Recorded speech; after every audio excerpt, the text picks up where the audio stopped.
যখন আমরা মসজিদে এসে দেখছি যে মসজিদের ভিতরে তারা এই মাদক বিক্রি করতেছে, তখন আমাদের আর সহ্য হয় না। কারণ এটা কার ঘর? আল্লাহর ঘর। এটা এইখানে একমাত্র যারা নামাজ পড়তে আসে তারাই একমাত্র আল্লাহর কাছের বান্দা, তাদের ইমানদার বলা হয়। তাহলে এই ইমানদারদের ঘরে আইসা যদি বেঈমানরা যদি আইসা যদি দখল করে, তাহলে কি চলে? চলে না। তাহলে ইমানদাররা কোথায় যাবে? এটা যাওয়ার কোনো রাস্তা আছে? রাস্তা নাই। রাস্তা একটা লোক ওইখানে দাঁড়ায়া এই মাদক বিক্রি করতেছে, আর রাস্তা দিয়ে যে আমি আসবো সেই রাস্তাটুকু নাই।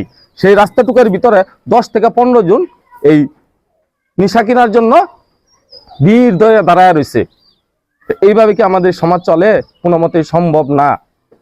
কারণ এই নিরাকারের জন্যই আমরা, এই উৎখাতের জন্যই আমরা এখন দাঁড়িয়েছি, প্রশাসনের কাছে সহযোগিতা চাইছি।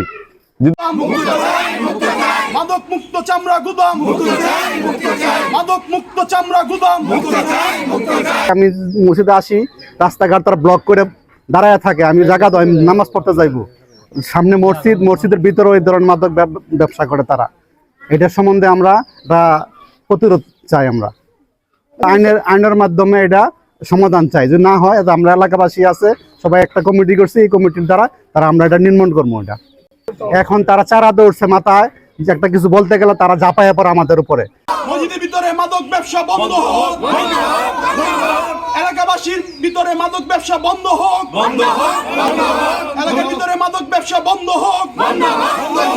মাদক কিনে মসজিদে আসতে পারি না।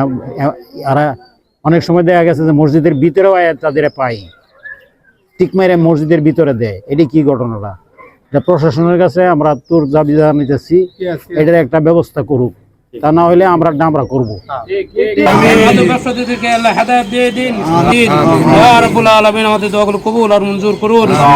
যুব সমাজ যে উদ্যোগ নিয়েছে সেই কাজকে সাফল্য করে দিন।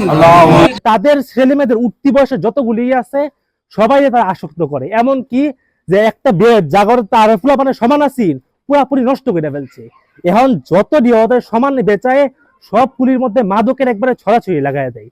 তারা মানে মাদকের এটা তার একটারে মাংনা দেয়, মাংনা দেওয়ার পরে তারপর 4 থেকে একজন থেকে আরেকজন, আরেকজন থেকে আরেকজন, তারপরে এইভাবে তারা এর মধ্যে ছড়াইয়া দেয়। তাদের মধ্যে লুক রাখে তারা কিছু তাদের বিরুদ্ধে কিছু বলতে দেয় না, কিছু বলতে গেলে তাদের উপরে আরো ঝাঁপাইয়া পড়ে। তারা একবারে প্রকাশ্যে যেন মনে করে যে অস্ত্র নিয়ে মহড়া দেয়।